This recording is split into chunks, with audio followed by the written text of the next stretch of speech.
condamné pour moi. Portant tous mes péchés à la croix.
Celui qui a sauvé mon âme, à celui qui m'a ouvert ses bras, à celui qui est sauveur et roi, je chante à jamais. Tout mon cœur, j'entre tout, Seigneur, trouvé en Christ, je vis en ton amour à jamais. De tout mon être, par ta grâce je viens, la plus belle histoire d'amour est en toi.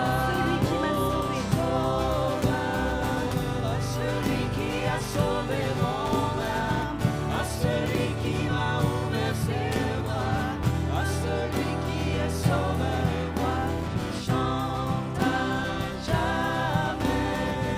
À celui qui a sauvé mon âme, à celui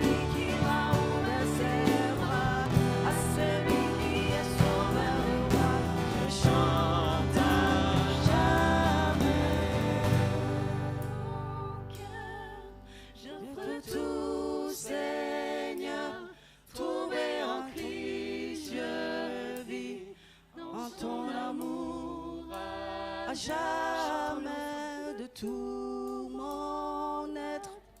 Par ta grâce, je viens, la plus belle histoire d'amour est en toi, mon sauveur.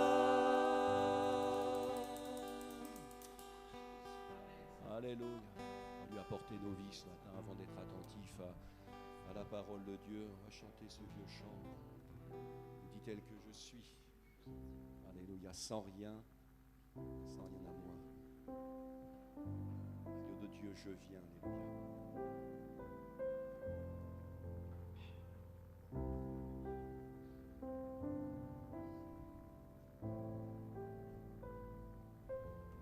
Tel que je suis sans rien à moi, sinon ton sang versé pour moi et ta voix qui m'appelle à toi, agneau de Dieu, je viens, je viens. Je m'abandonne, je crois en toi. Tu me pardonnes, tu me reçois. Je te l'étonne en tous mes choix. Jésus, je suis à toi, tel que je suis, bien vacillant en moi, ô doux, à chaque instant, plutôt de en avant que dans agneau de Dieu, je viens, je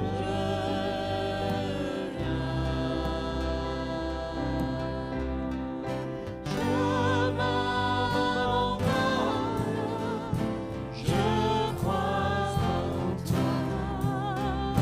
Tu me pardonnes, tu me reçois. Je te l'étonne en tous mes choix.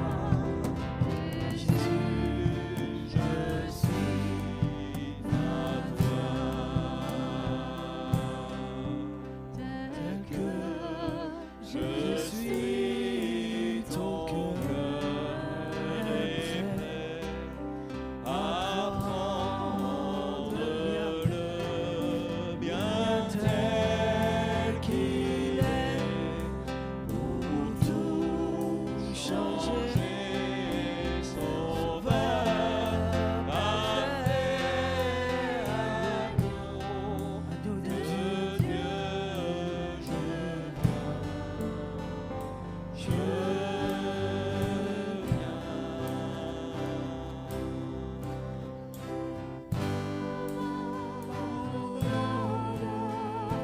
je crois en toi. Tu me pardonnes, tu me reçois. Je te les donne, tous mes choix. Jésus, je suis à toi. Jésus, je suis à toi. Jésus, je suis à toi. Jésus,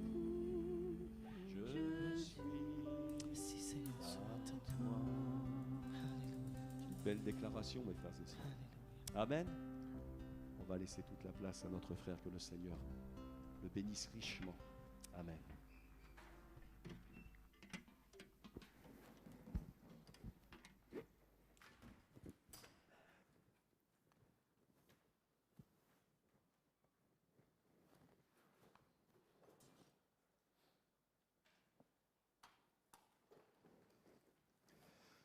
Alors bonjour à tous, bonjour à ceux que je connais. Oh là, il y a de l'écho. J'ai l'impression d'être plusieurs sur l'estrade là. Ah, c'est peut-être parce qu'il y a l'autre micro aussi qui fait... Non ? Je coupe ? Fais des grands signes. Voilà, alors c'est le retour de l'enfant du pays, peut-être un petit peu quand même, puisque j'en reparlais avec Jean Serré le 15 mai 1986. Voilà, j'ai sali les eaux, mais les eaux m'ont purifié. Voilà, ça fait un retour un peu aux sources. En plus, j'ai rencontré ma femme sur le terrain... Enfin, rencontré. Non, je ne l'ai pas rencontrée, mais disons que le Seigneur m'a parlé en me disant que ça serait elle sur le terrain de camping Elim. Vous voyez ? Donc ça fait quand même beaucoup de choses qui m'attachent à Royan. Ben justement, puisque je parlais de mon époux, je vais vous parler intimité avec le Seigneur, bien sûr. Je voudrais ce matin qu'on puisse montrer que Jésus nous réserve ses meilleurs moments. Mais lorsque nous sommes en relation d'intimité avec lui, c'est ça qui doit nous tenir. Je parle de cela parce que, bon, je ne sais pas vous écoutez peut-être un petit peu les informations. Moi, j'ai dit à ma mère, arrête BFM TV en boucle là, parce que tu vas devenir dépressive, tu vas être obligé de prendre des médicaments si ça continue. Le monde dans lequel on vit, on sait très bien, nous on a une lecture biblique des choses, on sait très bien que le Seigneur permet cela parce que l'Antichrist, son royaume, enfin peut-être que vous avez eu déjà des prédications sur la fin des temps, on voit bien que ça monte, la nuit vient où personne ne pourra plus prêcher, apporter la parole, on le sent que ça monte. On a été à Genève il y a, 15 jours ou 3 semaines, à Genève, capitale du protestantisme, interdiction de prêcher dans les rues, interdiction de remettre des prospectus dans les rues. Capitale du protestantisme. On se dit, waouh, quand est-ce qu'en France, on va nous dire interdit d'aller dans les rues, interdit de prêcher l'évangile ? Je ne sais pas. Mais les temps sont complexes, sont difficiles, sont durs, on le sent, on le voit. Ce matin, j'écoutais un peu les infos, puis après j'ai arrêté parce que j'ai dit, je vais me mettre la tête à l'envers. Il commence à parler de guerre où il va falloir qu'on s'investisse un peu plus, nous, dans la guerre d'Ukraine, qu'il va falloir qu'on y envoie des soldats, que de l'autre côté, on dit, si vous faites ça, nous, on va vous lâcher quelques bombes sur la tête aussi, au passage. Mais vous remarquez, ça monte. Et ce matin, mon message, il n'est pas là-dessus. Ce matin, mon message, enfin, en tout cas celui que le Seigneur m'a mis à cœur, c'est de dire, quand les jours sont mauvais, quand la nuit vient, la seule chose qui peut nous garder, qui peut nous sauver, c'est l'intimité que nous avons en Jésus-Christ. Si nous n'avons pas cette intimité, je vous le dis tout de suite, on ne résistera pas. On sera ballotté, on sera mis, mais à l'envers. On n'y arrivera pas. On n'y arrivera pas. Donc, il faut avoir cette intimité, peut-être la reconstruire si ce n'est plus le cas. Je ne vais pas reparler, ou parler plutôt de reconstruire son intimité. Je veux juste lire ce texte de Luc 9, 23, 26. Un texte peut-être que vous avez déjà lu des dizaines de fois. Puis il dit à tous, il y a à connaître par cœur ce verset, si quelqu'un veut venir après moi, qu'il...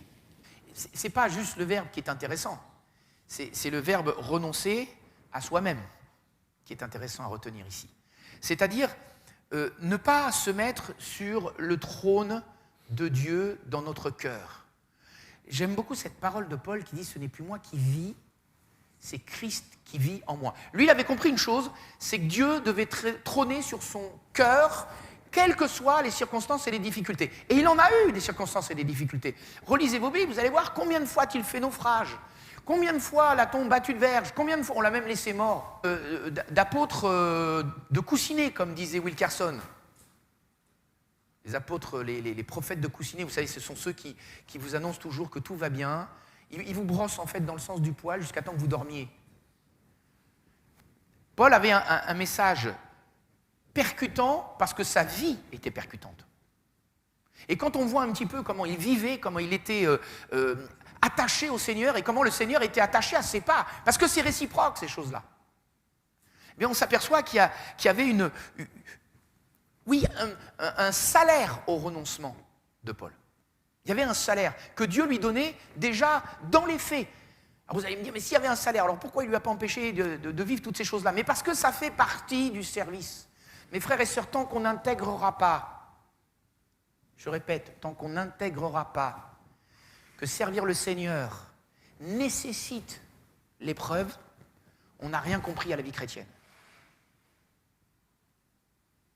Et je suis sûr qu'au milieu de nous, certains ont vécu de très grandes épreuves. Peut-être êtes-vous encore dans l'épreuve. Et qu'est-ce que vous apprenez dans l'épreuve? Qu'est-ce que j'apprends dans l'épreuve? J'apprends à renoncer à moi-même. J'apprends que les choses ne dépendent pas de moi. Elles ne dépendent pas de qui je suis. Je peux avoir un gros portefeuille, je peux avoir un cerveau à 5 étages parce que je connais des dizaines de langues et j'ai fait 3 doctorats. Ça ne me mettra pas plus dans l'intimité avec le Seigneur. Ça ne s'achète pas, ça ne se gagne pas l'intimité avec le Seigneur dans le sens de on n'a rien à donner en échange, si ce n'est nous-mêmes à la limite. La monnaie d'échange, c'est toi. Toi qui te donnes entièrement dans ta vie. Mais Jésus l'a fait, lui, il s'est donné entièrement dans sa vie. Il nous demande de nous donner nous-mêmes dans notre vie. Il nous demande ça en retour.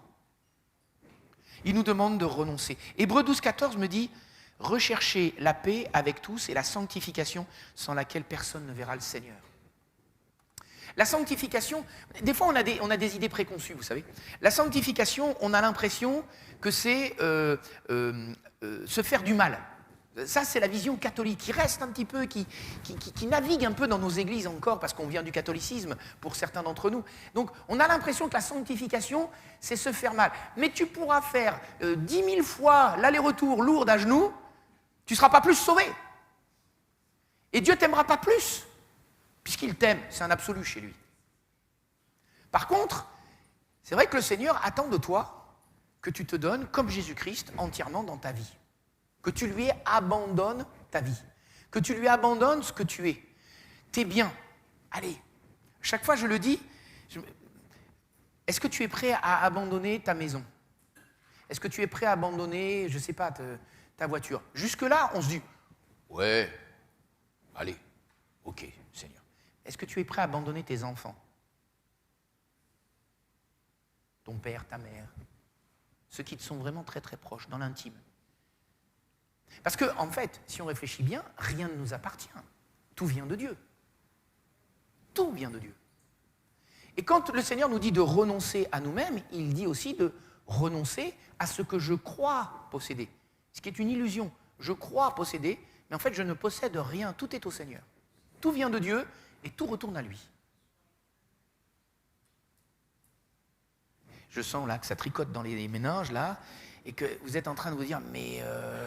Alors, mais même ça, oui, même ça, même ce à quoi tu es en train de penser à l'instant, oui, le Seigneur te demande à y renoncer. Même si tu crois que tu l'as acquis avec beaucoup de difficultés, beaucoup d'épreuves, beaucoup de souffrances, eh bien oui, même ça, tu dois l'abandonner au pied de la croix. Est-ce qu'on est des Job, capables de dire le Seigneur a donné, le Seigneur a repris, que la volonté de Dieu soit faite? Est-ce que vous croyez qu'il l'a dit dans la joie quand on lui est venu lui annoncer que ses 10 enfants venaient d'être assassinés? Il ne l'a certainement pas dit dans la joie. Enfin, moi, je me mets à sa place. Il n'a pas fait « ouais, super, ouais ». Non, non, non, non, non. Il a certainement dû le dire en pleurant. Et puis, en plus, sa femme arrive derrière, Madame Job, et elle lui dit... Alors, dans nos versions, on est obligé de le dire comme ça parce qu'on ne peut pas maudire Dieu. C'est un péché dans le cadre de l'Ancien Testament par rapport à la vision juive de Dieu. On ne peut pas maudire Dieu, sinon c'est un blasphème. Alors, du coup, on a traduit « bénis Dieu et meurs ». Mais en fait, ce que lui dit sa femme, c'est maudit Dieu pour ce qu'il t'a fait, puisqu'il a permis qu'il me prenne mes enfants. Mais mettez-vous à la place de cette femme. C'est le ministère de son mari, mais ce n'est pas le sien. On n'entend pas dire, Madame Job, qu'elle était là quand Job priait pour ses enfants. Elle n'était pas là. Un tort, peut-être, je ne sais pas. Je ne me permets pas de juger. Mais on n'entend pas parler de Madame Job quand il est dit que Job était intègre et juste et que lui, ce qu'il faisait, c'est que quand ses enfants faisaient une fête entre eux, il priait au cas où ils aient dit une mauvaise parole. Elle n'était pas là. Alors c'est vrai qu'au moment de l'épreuve, elle qui n'était pas dans l'intimité, elle va avoir une réaction, une réactivité négative.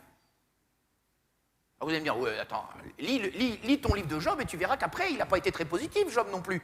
Oui, mais à aucun moment, Dieu ne peut dire qu'il a mal parlé.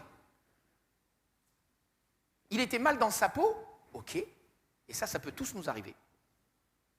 Que celui qui est debout, vous connaissez la suite du texte. Mais Dieu ne rajoute pas à la douleur dans ces circonstances-là. Et je vois qu'à la fin, dans le rétablissement de Job, Dieu lui redonne le double de tous ses biens, mais il lui redonne 10 enfants. On ne peut pas faire de Bible fiction. On ne peut pas dire il lui a rendu ses 10 enfants, il les a ressuscités. On ne sait pas, ce n'est pas écrit. Je ne peux pas le dire. Et de toute façon, moi, je vous le dis en tant qu'homme, les 10 enfants que Dieu lui donne ne remplaceront jamais les 10 qu'il a perdus. On est d'accord ? Mais Job a compris une chose. C'est que face à Dieu, il faut renoncer à tout. À tout. Rien ne nous appartient, tout est à lui et tout retourne à lui.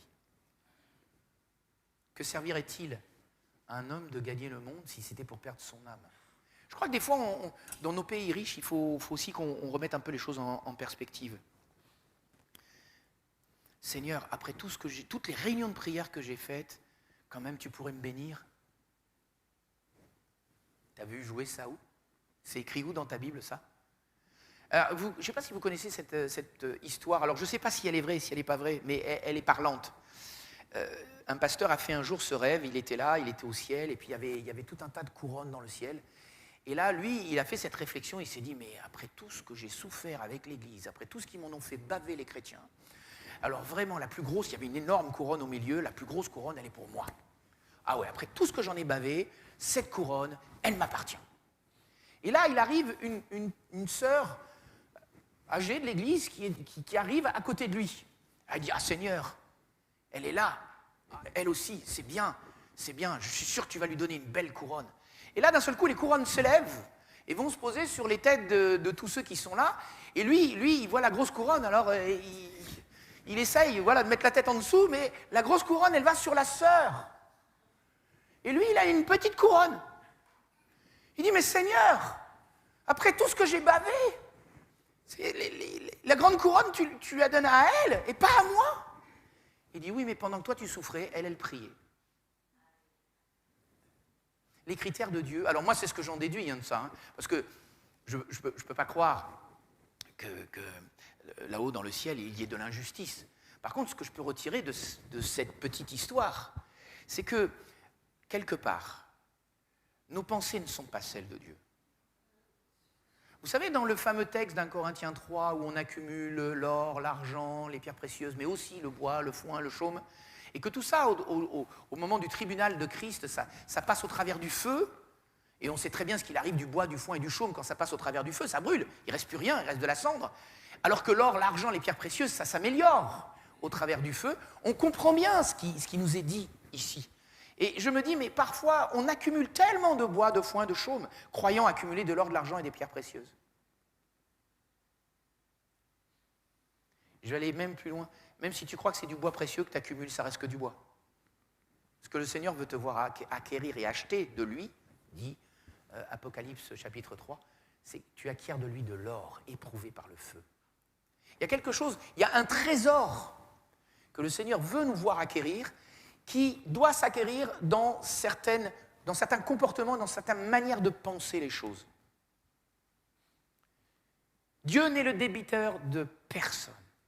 Il ne doit rien à personne. Pourquoi ? Parce qu'il a donné son Fils unique qui était la chose la plus précieuse qui existe dans le monde, dans l'univers, même dans le ciel.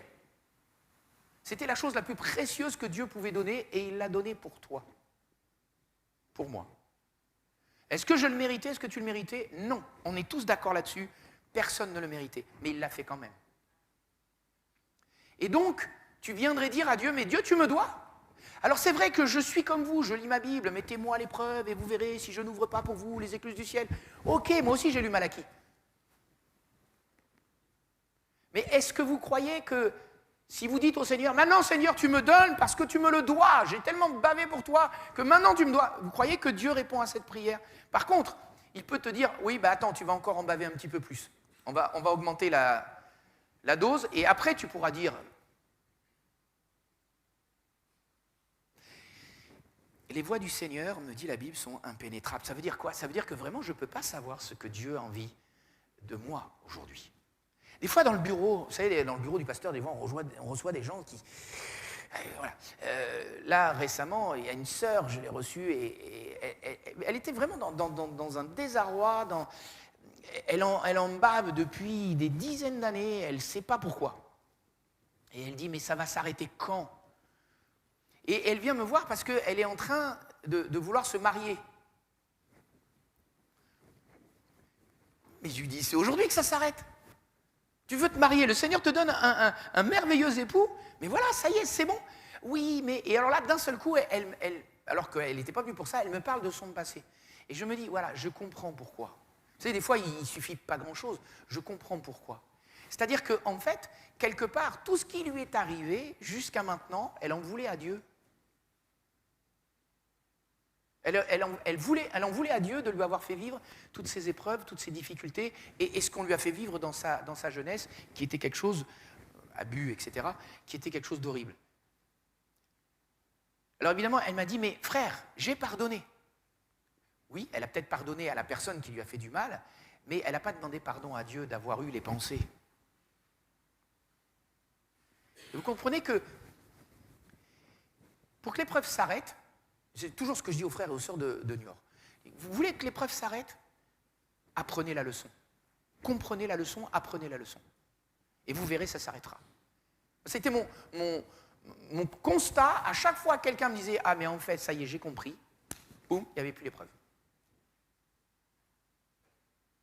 Mais parce qu'il y a un moment donné où il faut qu'on arrive à comprendre ce que le Seigneur veut de nous. Il veut un renoncement. Un renoncement, ça ne veut pas dire que le renoncement sera obligatoirement synonyme d'épreuve.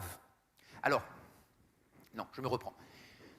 Ça ne veut pas dire que le renoncement sera synonyme de souffrance. Mais le renoncement, pardon, excusez-moi, je vais dire le contraire de ce que je viens de dire, sera toujours synonyme d'épreuve. L'épreuve, en fait, c'est ce qui vous forme. C'est le pédagogue qui vous fait grandir et croître. Sans épreuve, vous stagnez. Avec l'épreuve, vous grandissez. Et l'épreuve, encore une fois, ce n'est pas forcément la souffrance. L'épreuve, c'est quand je suis face à moi-même et que je dis, bon, moi, ok Seigneur, d'accord, ça y est, j'ai compris, ça maintenant, j'arrête. Ça maintenant, je ne fais plus. Ça maintenant, je... Vous voyez, c'est ça l'épreuve. Et sans cette épreuve, vous ne pouvez pas grandir. C'est impossible. Le deuxième verbe, enfin le deuxième, heureusement il y en a que 3. Hein. J'ai jusqu'à quand en fait? Parce que moi il faut me donner un temps, hein, sinon...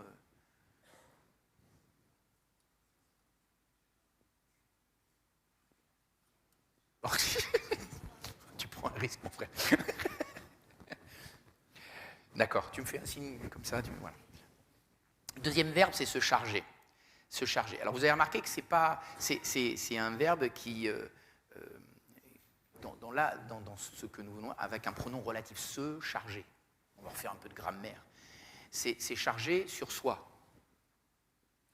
D'accord?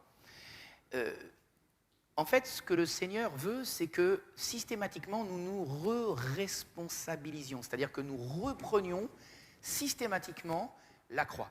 Alors, je vais faire juste un petit aparté, parce que là encore une fois, la pensée catholique est venue un peu troubler notre manière de penser ce verset.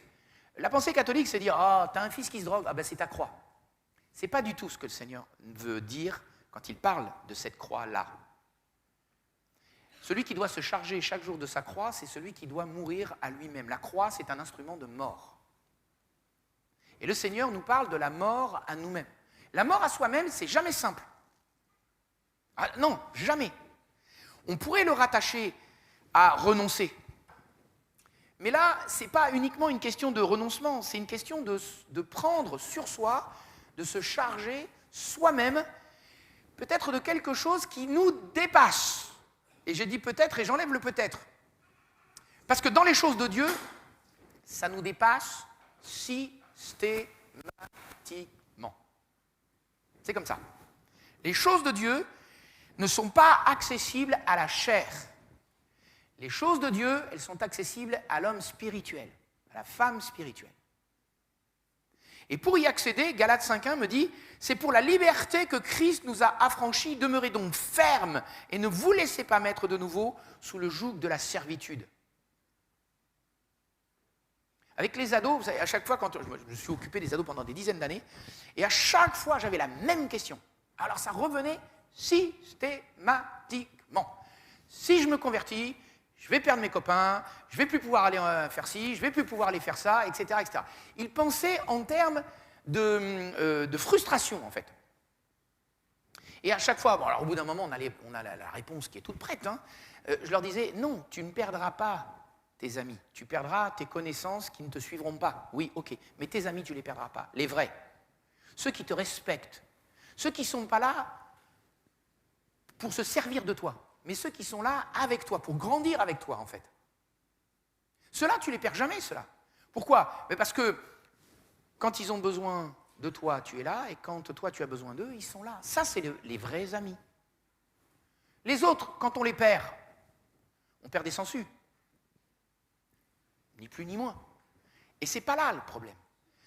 Par contre, quand on dit, oui, mais je ne vais plus pouvoir faire ci ou pouvoir faire ça. Alors là, la Bible, elle est très... alors moi, je faisais que lire la Bible. Vous avez 2 versets clés dans la parole de Dieu qui sont toutes les 2 dans l'Épître aux Corinthiens, une au chapitre 6 et l'autre au chapitre 10. Excusez-moi, j'ai oublié la référence des versets. Tout est permis, mais tout n'est pas utile. Tout est permis, mais tout n'édifie pas. On est d'accord, on a la même Bible. Le deuxième, c'est tout m'est permis. Donc là, c'est personnel. Tout m'est permis, mais tout n'est pas utile. Tout m'est permis, mais je ne me laisserai asservir par quoi que ce soit. C'est-à-dire qu'il y a un équilibre. Alors j'imagine ça. Parfois, la vie chrétienne, c'est une corde. Tu marches sur la corde. Tu ne peux pas aller ni à gauche ni à droite. Tu ne tueras point, tu ne commettras pas d'adultère. Tout ça, c'est une corde. Il n'y a pas de... Je négocie avec le Seigneur. Non, non, non, non. Le commandement, il est strict. Et puis parfois, le Seigneur nous met, je dirais, deux banderies comme ça, entre lesquelles on peut aller et venir, mais sans jamais dépasser, sans jamais aller au-delà. Tout m'est permis. Ah bon? Tout m'est permis? Oui, mais tout n'est pas utile. Tout m'est permis, mais tout ne m'édifie pas, n'édifie pas mon homme intérieur, mon homme spirituel. Il y a des choses, je sais que je dois y renoncer. Naturellement, je le sais. Parce que je vois bien que ça ne m'édifie pas. Je vois bien que ça ne me fait pas grandir. Et puis tout m'est permis, mais tout n'est pas utile. Tout m'est permis, mais je ne me laisserai asservir par quoi que ce soit. C'est-à-dire quand vraiment cette chose, elle commence à me tenir dans le péché, allons jusque-là. Alors là, la banderille, elle est là, elle est bien plantée. Entre les deux, si j'écoute, je ne sais pas moi, des cantiques un peu rock, du rap, bon, c'est pas ma tasse de thé, mais enfin bon, il y a des beaux textes. Je ne suis pas contre, personnellement. D'ailleurs, ai-je le droit d'être contre? Je vais arrêter là la philosophie, parce que sinon, on y est là encore demain. Chacun peut écouter la musique qu'il veut à partir du moment où c'est de la bonne musique chrétienne. Moi, j'ai rien contre. Je peux plus aimer telle ou telle chose, ok, d'accord, tout m'est permis. Mais après, tout n'est pas utile. Alors, jusqu'où je vais? Jusqu'où je mets la limite?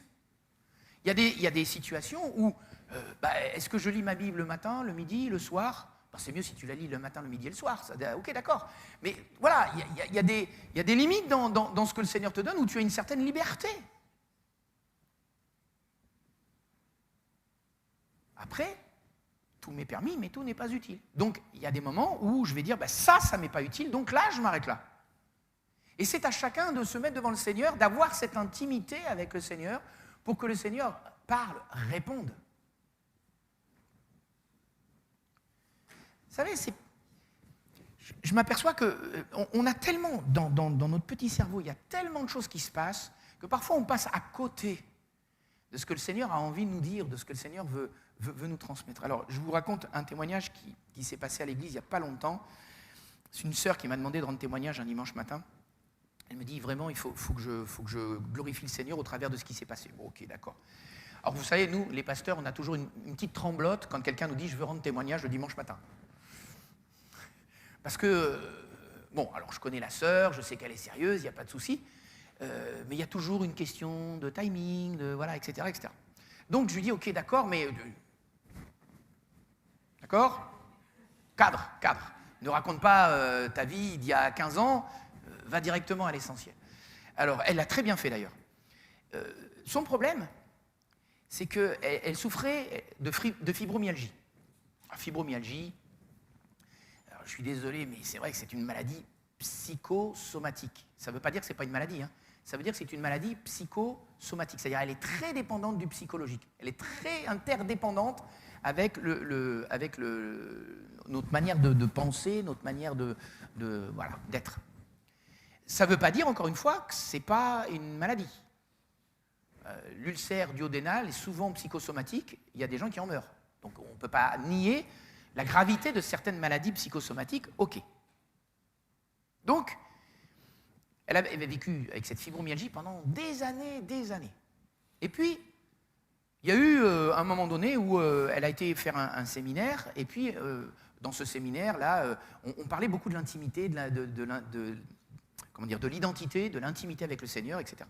Et donc, quand elle est rentrée à la maison, elle a dit, Seigneur, je veux que tu me guérisses de ma fibromyalgie. Et puis, elle a attendu la réponse du Seigneur. Et le Seigneur lui a dit, non, je vais te guérir de tes tocs. Elle n'en avait jamais parlé à personne, elle n'avait jamais voulu le dire, mais en fait, à la maison, c'était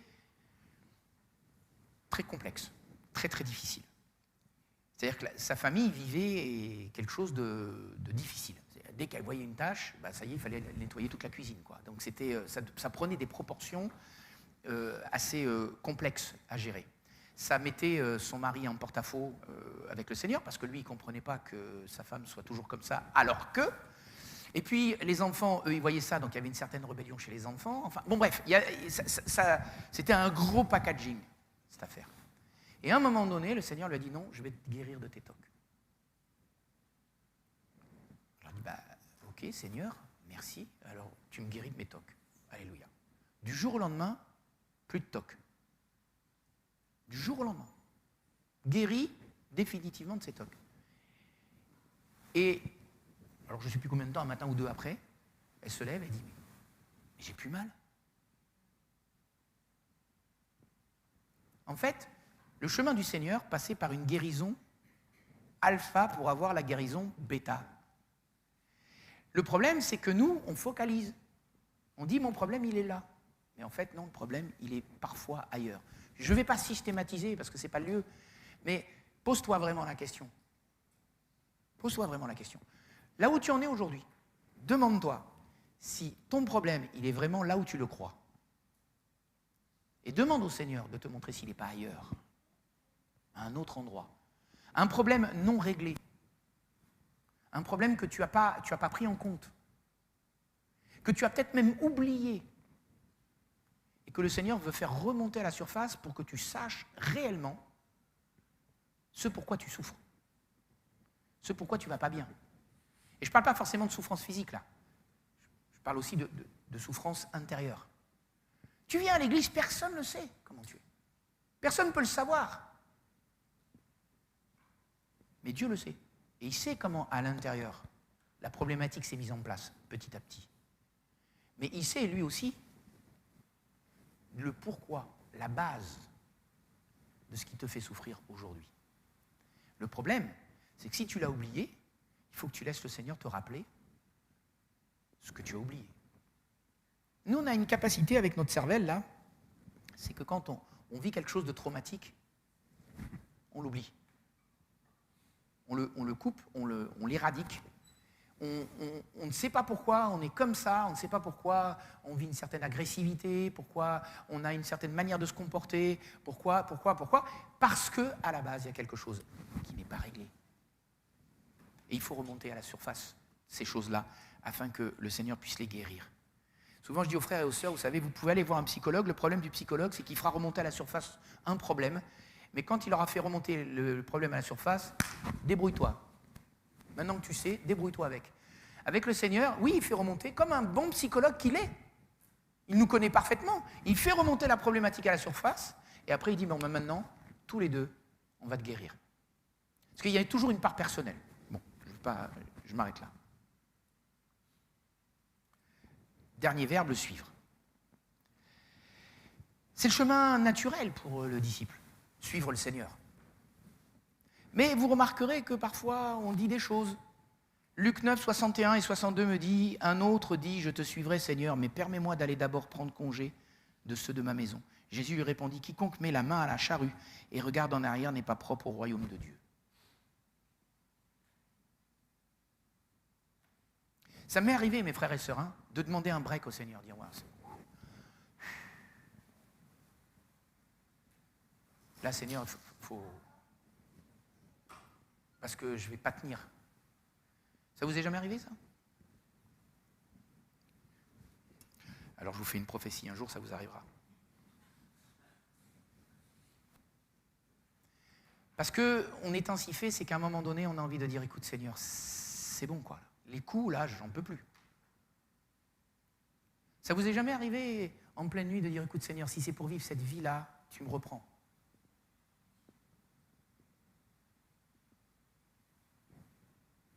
Ce que je suis en train de vous dire, c'est du vécu. Enfin, je veux dire, je ne suis pas meilleur que vous, je ne suis pas plus fort que vous. On est tous faits de la même nature, de la même pâte.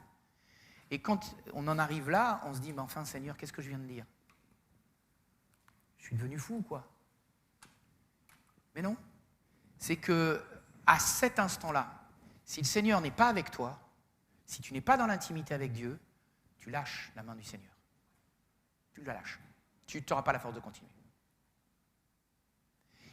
Et c'est dans ces moments-là que la plupart, je suis désolé de le dire comme ça, mais c'est dans ces moments-là que la plupart font comme l'animal blessé. Ils se réfugient dans leur chambre. Vous savez, comme l'animal blessé se met dans un buisson et n'accepte que personne puisse lui parler ou même le toucher.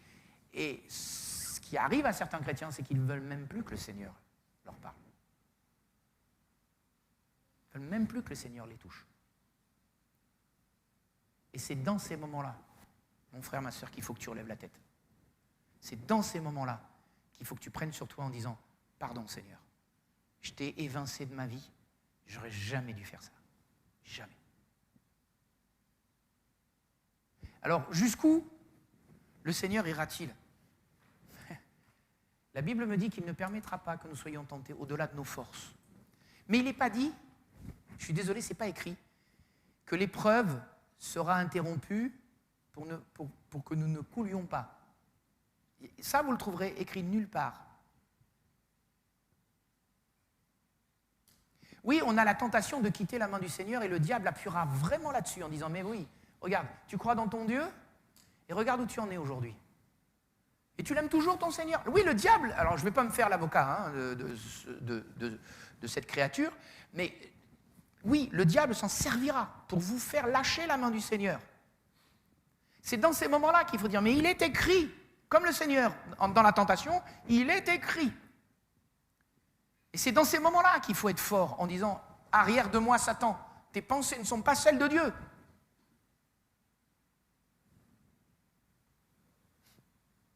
Mais pour être fort, il faut être intime avec le Seigneur. Il n'y a pas de secret. Il y a deux écueils à l'intimité. Tous les deux, ils commencent par égo. Égocentrisme et égoïsme. L'égocentrisme, c'est quand tout tourne autour de notre nombril. Car celui qui voudra sauver sa vie la perdra. C'est-à-dire qu'en fait, on fait tout tourner autour de nous. Alors la psychologie appelle ça pervers narcissique. Bon, alors on va laisser de côté tout ça. On va juste se regarder soi-même en disant, est-ce que parfois on n'a pas envie de tout faire tourner autour de nous? Mais des fois, ça va même jusqu'à la cour de maternelle. Il est passé sans me dire bonjour. Il ne m'a pas parlé ce matin. Il n'est pas venu chez moi. Il ne m'a pas offert. Il ne m'a pas donné. Excusez-moi, c'est de la cour de maternelle. Lève-toi, va dire bonjour. Si tu veux qu'on te donne, donne toi-même. Vous les connaissez, ceux qui disent « Oh, il n'y a pas d'amour dans cette église ». Vous les connaissez, ceux-là? Moi, à chaque fois, je suis obligé de leur dire « Ben oui, il n'y a pas d'amour dans l'église, tu n'en as pas amené. » Amène-en, et il y en aura.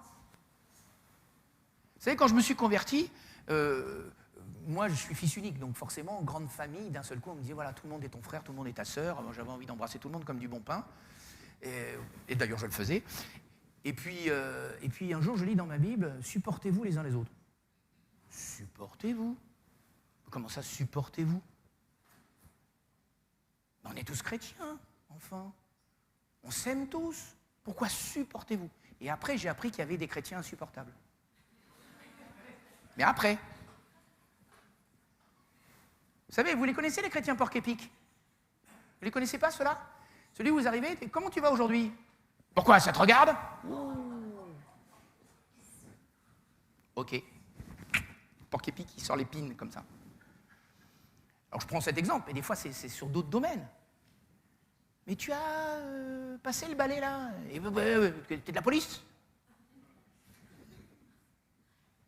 Ok. Il y a des chrétiens qui sont insupportables, je vous le dis.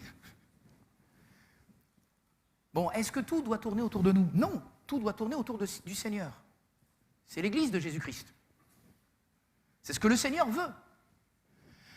Le deuxième mot, c'est égoïsme. Alors là, ce n'est pas que tout tourne autour de moi, c'est que tout doit être à moi. C'est le moi devant. J'appelle ça l'idolâtrie du moi. C'est-à-dire qu'en fait, on met son moi sur le trône de Dieu dans nos vies. Quand Paul dit « ce n'est plus moi, c'est Christ qui vit en moi », ben ça, on l'a grillé de la Bible. Je ne laisserai jamais personne d'autre vivre dans ma vie que moi-même. C'est ça l'égoïste. Et celui-là, il croit que, comme cela, il sera béni. Non. J'ai eu un jour... c'était la sortie de l'église, alors je saluais les gens, et puis il y a un couple qui arrive, 2 enfants, jeune couple, et puis comme j'avais parlé du baptême, je leur dis, mais est-ce que vous êtes baptisés? Et comme c'était les 2-3 fois qu'ils étaient venus, ils disent, non, je ne suis pas baptisé. Ah bon, vous n'êtes pas baptisé, ok. Et puis d'un seul coup, lumière. Mais au fait, est-ce que vous êtes mariés? Ah non, on ne peut pas. Pardon? Comment ça, vous ne pouvez pas? Ah ben non. Parce que si on se marie, je vais perdre mes allocations femmes seules.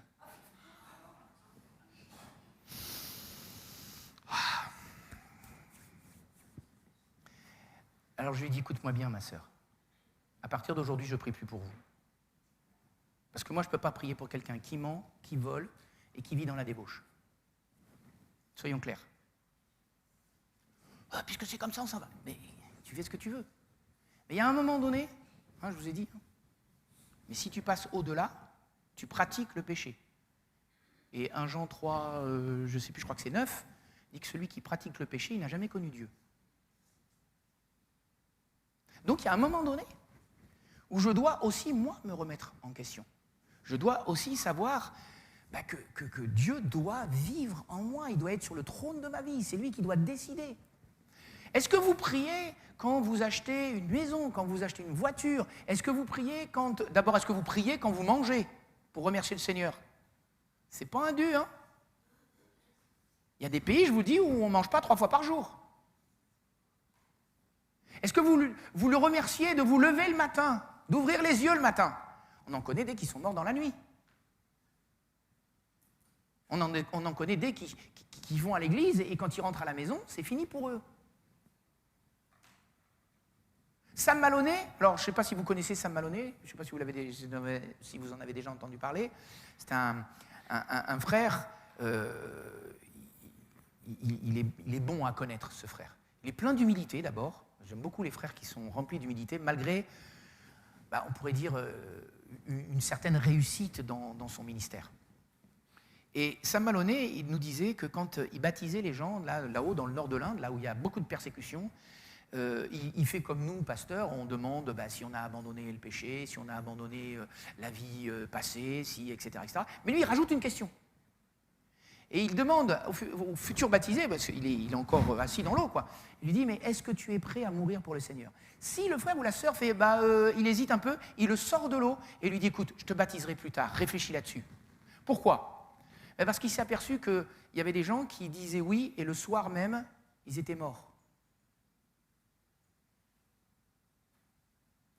Mais par contre, il y en avait des qui disaient non, mais ils étaient morts aussi en rentrant à la maison. Et là, que servirait-il à un homme de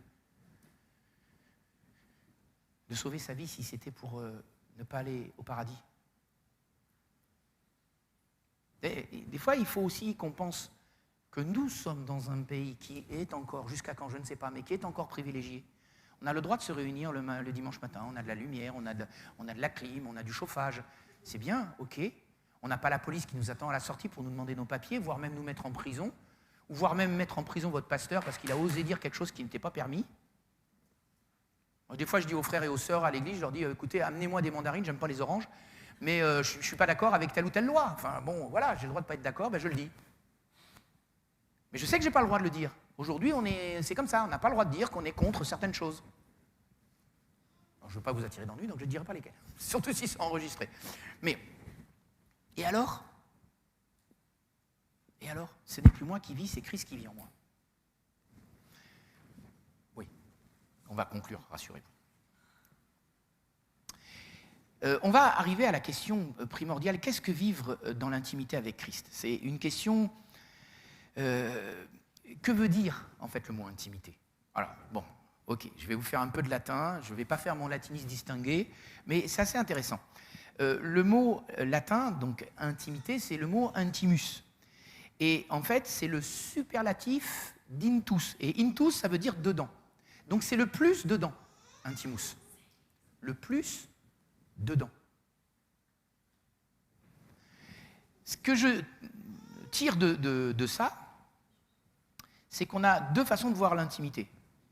C'est d'une manière littérale, le plus dedans, c'est-à-dire est-ce que je suis investi dans l'Église, est-ce que je suis investi dans la prière, est-ce que je suis investi dans les services de l'Église, est-ce que voilà, ça c'est le côté très littéral, être le plus dedans. Mais alors attention, il y a un risque, c'est que je fasse pour être. Ça va? Froncez pas trop les sourcils, vous m'avez compris? C'est-à-dire que je fasse des services dans l'Église pour confirmer ou me confirmer à moi que je suis vraiment chrétien. Je suis chrétien puisque je fais le ménage, puisque je fais l'école du dimanche, puisque je m'occupe des jeunes, puisque, et je fais ça, donc forcément le Seigneur, il peut que me sauver, puisque je fais. Mais tu n'es pas sauvé par ce que tu fais. Tu es sauvé par ce que tu es. Et tu es quoi? Tu es l'enfant de Dieu. L'intimité, c'est d'abord connaître son identité. Ça commence un petit peu pareil. C'est-à-dire que moi, quelque part, je ne dois pas faire pour être, mais je dois être pour faire. Un jour, il y a une sœur, voilà, ça va mal dans son couple, ils sont au bord du divorce, et je voyais bien que, ça allait de moins en moins bien dans sa vie. Je lui ai dit, écoute, ma sœur, tu es au piano, tu es responsable de la chorale, tu vas arrêter tes services, là. Je ne le disais pas pour la sanctionner, je le disais parce que je voyais bien que là, elle était en train de perdre pied parce que sa situation matrimoniale posait de gros problèmes. Et là, elle me dit, oh non frère, ne me retirez pas ça, c'est ce qui me tient. Alors je lui ai dit, alors je te le retire doublement, parce que ce qui doit te tenir, c'est ton intimité avec Christ. C'est pas le piano et c'est pas la direction de la chorale. Faisons attention, mes frères et sœurs, parce que si on fait pour être, on est dans la religion. Déjà, on commence à basculer dans la religion. Par contre, si je suis enfant de Dieu, c'est-à-dire, je n'ai pas besoin, l'Esprit de Dieu crie en moi, Abba Père. Je sais en qui j'ai cru, je sais en qui je crois, je sais en qui je croirai demain encore. Et que rien ne peut me retirer de mon intimité, de l'amour de Dieu. Rien, rien, rien. La Bible est très claire là-dessus. Rien ne peut m'ôter de la main de Dieu, si ce n'est moi. Si ce n'est moi et ma manière de fonctionner. Si ce n'est moi et ma manière d'être, justement. Jean 15,4 me dit « Demeurez en moi et je demeurerai en vous. Comme le sarment ne peut de lui-même porter du fruit s'il ne demeure attaché au cep, ainsi vous ne le pouvez non plus si vous ne demeurez en moi. » Le Seigneur nous parle de dépendance, le Seigneur nous parle d'attachement, et le Seigneur nous parle de conséquences fructueuses. Parfois, nous, on est un peu bêtes, on se dit « Mais Seigneur, donne-moi du succès dans mes entreprises. » Ben oui, mais là, le texte de Josué 1,8, qui nous parle justement de réussir dans nos entreprises, il nous dit que ce livre de la loi ne s'éloigne point de ta bouche. Médite-le jour et nuit pour agir selon tout ce qui est prescrit. Parce que c'est alors que tu auras du succès dans tes entreprises, c'est alors que tu réussiras. Et la réussite d'un service, d'un ministère, soyons plus génériques dans le terme, on ne parle pas de ministère, on parle de ministère, service dans l'Église. Ton service dans l'Église, il sera dépendant de ta manière de concevoir ta vie avec Christ. Tu auras du succès dans tes entreprises si tu considères ta vie avec Christ. Considère ta vie avec Christ et alors, les conséquences seront fructueuses. Un frère nous disait dans la formation, brûle et les gens viendront te voir brûler. Hein, ça les frères, on l'a entendu un certain nombre de fois. Mais c'est une grande réalité. Si tu brûles pour le Seigneur, les gens auront envie de savoir pourquoi est-ce que tu es comme ça. Qu'est-ce qui fait que tu es comme ça? Ça vous est jamais arrivé dans vos entreprises ou dans votre famille qu'on vienne vous taper sur l'épaule en disant « Mais t'es différent, toi. Il y a quelque chose que je ne comprends pas. Les autres, ils gilets jaunes, bonnet rouge, et toi, non. Tu restes calme, tu ne vas pas dans ces choses-là. Pourquoi ?» Alors moi, même, on m'a accusé à un moment donné dans mon entreprise. On est venu voir en me disant « Mais pourquoi ? Tu comptes pas Alors, c'était une 5e nuit d'hôtel, alors que normalement, dans la semaine, il n'y en a que 4 en jour ouvré. Non, ils comptaient une 5e nuit d'hôtel pour compenser les kilomètres qu'ils avaient fait en trop et tout, etc. Et pourquoi tu le fais pas? Tu vas nous faire prendre. Je dis, bah attendez, vous rigolez ou quoi? Je ne vais pas voler pour vous quand même, non? Pas du verbe voler, hein, du verbe chaparder. Hein. Non, j'en dis, non. Vous faites ce que vous voulez, mais moi, je compte 4 nuits, point barre. Et puis, vous ne me ferez pas changer d'avis, c'est comme ça. Ouais, ben, quelques temps après, on a nommé un directeur.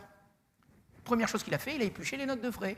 Et tous ceux qui avaient compté 5 nuits, il leur a dit, bon ben maintenant, vous avez de la chance que je ne vous demande pas le remboursement. C'est du vol. Donc, une fois, mais pas 2. Alors, nous, il est venu nous voir, on était 3. Il est venu nous voir, il dit, pourquoi vous ne le faites pas? Moi, je lui ai dit, ben, parce que je suis chrétien. Et que quand on est chrétien, on ne fait pas ces choses-là. Il me dit, moi aussi, je suis chrétien. Je dis, ah oui. Bon. Je me méfie toujours quand quelqu'un vous dit ça. Bon, oui, je pense qu'il avait des valeurs chrétiennes, il avait une famille catholique, donc voilà, il avait de belles valeurs chrétiennes, et je pense que c'était quelqu'un de droit. Et quand je suis parti de l'entreprise pour rentrer dans le ministère, il y a une collègue qui est venue me voir, mais avec les larmes aux yeux. Ça fait bizarre. Hein. Elle est venue me voir, elle me dit, mais avec qui je vais pouvoir parler maintenant? Je lui dis, pourquoi tu me dis ça? Mais elle me dit, mais parce que les autres, ils ont toujours une idée derrière la tête. Et vous voyez de quelle idée je parle. Il n'y a qu'avec toi qu'on pouvait parler sans arrière-pensée, sans... Je dis, oui, bah écoute, il faut bien que les choses se fassent. Maintenant, il faut que tu suives ton chemin. J'ai même un jour un collègue qui est venu me voir, il m'a dit... Alors, vous savez, dans toutes ces équipes-là, vous avez toujours les bouts en train, ceux qui vont toujours dans des boîtes mal famées, dans des trucs comme ça, et qui entraînent les autres. Et puis, ce collègue, il allait avec ces gens-là. Puis un jour, il est venu me voir, il m'a dit, Pascal, je peux te parler? Bah oui. Il me dit, ça va mal avec ma femme. Elle veut divorcer. Je dis, bah, tu t'étonnes? Il dit, t'as fait calculer le nombre de fois où tu l'as trompée? Ça t'étonne encore qu'elle veuille divorcer? Bah oui, mais comment je peux faire? Bah, je dis, bah d'abord, t'arrêtes toutes tes bêtises. tu lui demandes pardon, tu reviens à la maison repentant. Enfin, je veux dire, c'est tellement logique. Ah ouais, mais j'ai pas le courage. Ah bah ouais, bah tu prends ton courage à deux mains et tu y vas. Il faut avoir du courage pour demander pardon. Allez, j'ai dit que je concluais. La manière, donc ça, j'étais un peu dans la manière littérale de suivre le Seigneur, d'être dans l'intimité avec le Seigneur. Je vais aller à la manière figurative. Éphésiens 3, 17, 19 me dit « En sorte que Christ habite dans vos cœurs par la foi, afin qu'étant enraciné et fondé dans l'amour, vous puissiez comprendre avec tous les saints quelle est la largeur, la longueur, la profondeur, la hauteur, et connaître l'amour de Christ qui surpasse toute connaissance, en sorte que vous soyez remplis jusqu'à toute la plénitude de Dieu. » Je reviens au début du texte. « En sorte que Christ habite dans vos cœurs par la foi. » Là, il nous est parlé d'intimité.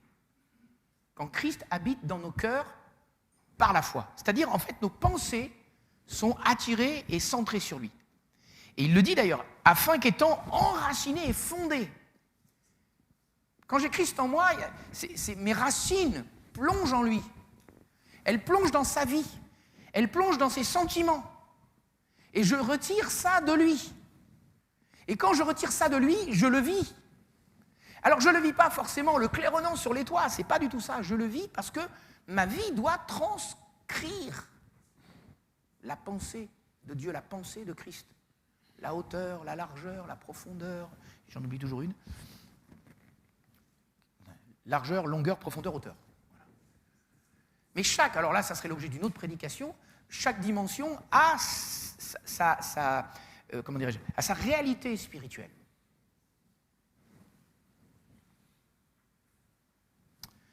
Alors, loin de rejeter l'amour de Dieu parce qu'il est trop grand, je cours vers le but par étapes. Je ne peux pas y aller. Vous savez, il y a des gens qui veulent avoir fini le 100 mètres avant d'avoir mis les pieds dans les starting blocks. Mais ce n'est pas comme ça que ça fonctionne avec le Seigneur. Première chose, il me connaît. Et moi, je nais. Ben, regardez Nicodème. Si tu ne nais de nouveau, etc., etc. Ensuite, il me guérit. Donc, c'est-à-dire je fais des expériences avec lui. J'ai parlé de la guérison, mais voilà.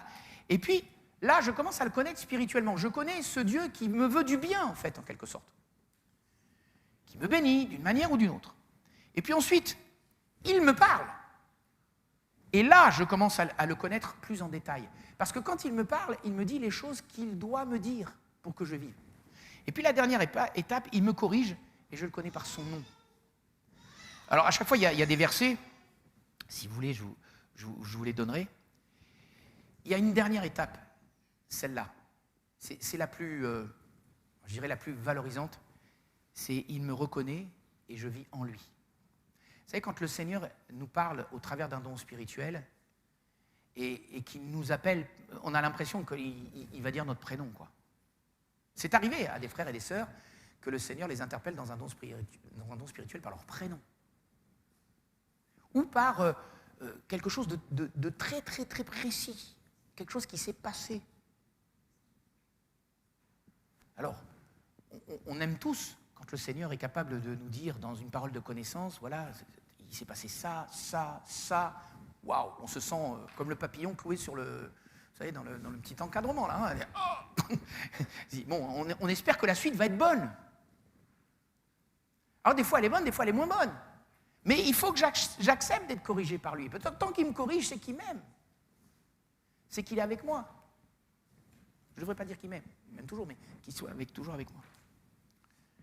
Conclusion. Apocalypse 21, versets 6 à 7 me dit « Et il me dit, c'est fait, je suis l'alpha et l'oméga, le commencement et la fin. À celui qui a soif, je donnerai de la source de l'eau de la vie, gratuitement. » Gratuitement. Celui qui vaincra héritera ces choses, je serai son Dieu et il sera mon fils. Je voulais terminer par ce verset qui est la conclusion, la Jérusalem céleste, la présence de Dieu pour l'éternité, ça y est, le péché est réglé, toutes ces choses-là les choses du passé mauvaises sont réglées. Enfin, on en arrive à la réalité de la vie. On retourne à l'Éden, en fait, si vous voulez, mais c'est un Éden différent, bien sûr.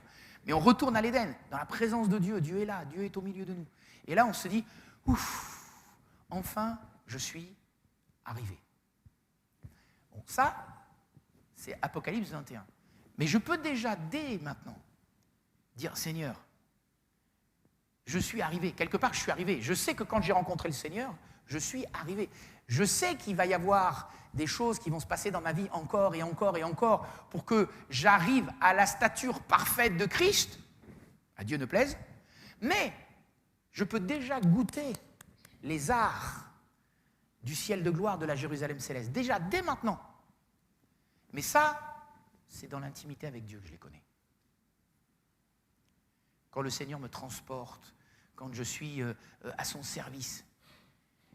Si ça vous est jamais arrivé, mais j'espère, je veux croire que ça peut vous arriver. Est-ce que ça vous est déjà arrivé que le Seigneur parle au travers de vous? Alors je ne parle pas d'une manière, c'est vous qui parlez, mais le Seigneur dit des choses au travers de vous. Ça, c'est des dons, des paroles de connaissance, de sagesse.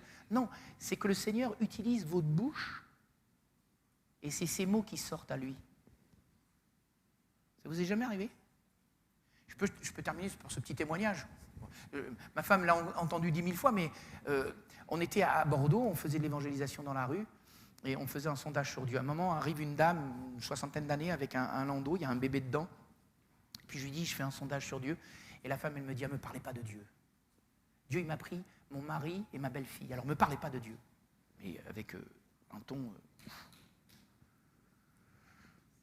Alors moi, je dis, ok... En moi-même, j'ai pensé, écoute Seigneur, si tu ne me donnes pas une parole de vie pour cette femme, elle est morte. Mais je la voyais comme morte. C'était assez bizarre. Et puis, à un moment donné, je vous garantis, je ne suis pas un mystique, hein, mais c'est comme si Dieu avait pris mes yeux, comme ça, les avait braqués sur le landau, et je me suis entendu dire, un être s'en va, un être arrive, et celui-ci est la lumière de votre vie. Vous voyez, ce n'est pas le genre de parole que vous vous dites tous les matins, on vous le vend, quoi.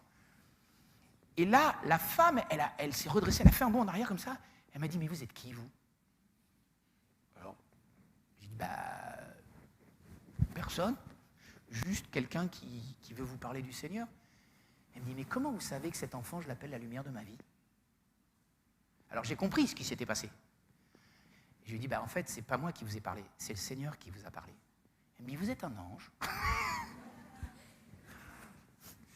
Bon, j'ai plaisanté, je lui ai dit que j'avais oublié mes ailes à la maison, mais bon... non, bien sûr. Mais alors, quoique. Le mot angelos, c'est messager. Et quand vous en arrivez à ce stade-là, que Dieu parle au travers de votre bouche, vous êtes des angelos. C'est comme ça. Vous êtes des anges de Dieu. Alors, bon, on ne va pas rechercher le titre, hein, on ne va pas se les donner. T'es quoi? T'es un séraphin? T'es un chérubin? Non, on s'arrête tout de suite là. Hein. Non, on n'est que des hommes, nous. Hein. Mais vous êtes les porteurs de la parole d'intimité. Je répète, hein, vous êtes des porteurs de la parole d'intimité. Plus vous serez intime avec le Seigneur, plus vous parlerez de la bouche du Seigneur. Et vous verrez qu'il se passera des choses dans votre vie. On peut incliner nos têtes et fermer nos yeux? Seigneur, Père éternel, moi je ne sais pas ce que vit mon frère, ce que vit ma sœur dans cette église, je ne sais pas où est-ce qu'il en est avec toi, où est-ce qu'elle en est avec toi. Mais je sais une chose, Seigneur, c'est que tu veux attirer à toi tous ceux qui sont dans ces moments difficiles, complexes, durs, où peut-être l'épreuve est tellement lourde et tellement forte, tellement prégnante, Seigneur, que tu veux donner une parole de réconfort, une parole qui donne vraiment une force supplémentaire. Seigneur, à Élie, tu lui as apporté des gâteaux, tu lui as fait apporter de la viande, tu l'as mis au torrent de Kérit, Seigneur, tu as fait toutes ces choses-là comme pour nous parler justement de ce que tu peux faire spirituellement à chacun d'entre nous. Là, c'était physique, mais parfois, nous avons besoin de ce gâteau spirituel qui nous emmène plus loin, qui nous donne la capacité de traverser des gouffres, parce que, Seigneur, tu es avec nous, que tu nous gardes et que tu nous fais passer au-delà. Seigneur, quelqu'un ce matin, je le sens, a besoin que comme la mer Rouge s'ouvre devant lui, afin que la situation qui est la sienne puisse être complètement réglée. Et Seigneur, il arrive que parfois nous soyons comme les Juifs pris entre la mer Rouge et les Égyptiens. Et tu es capable, toi, d'ouvrir la mer Rouge pour mon frère ou pour ma sœur. Tu es capable de le faire. Alors fais-le, Seigneur. d'une manière spirituelle, que quand il arrivera à son travail, il voit comme une ouverture comme cela, comme la mer Rouge qui s'ouvre, et que la solution apparaisse. Seigneur, je te le demande au nom de Jésus-Christ et par toute ta gloire. Amen.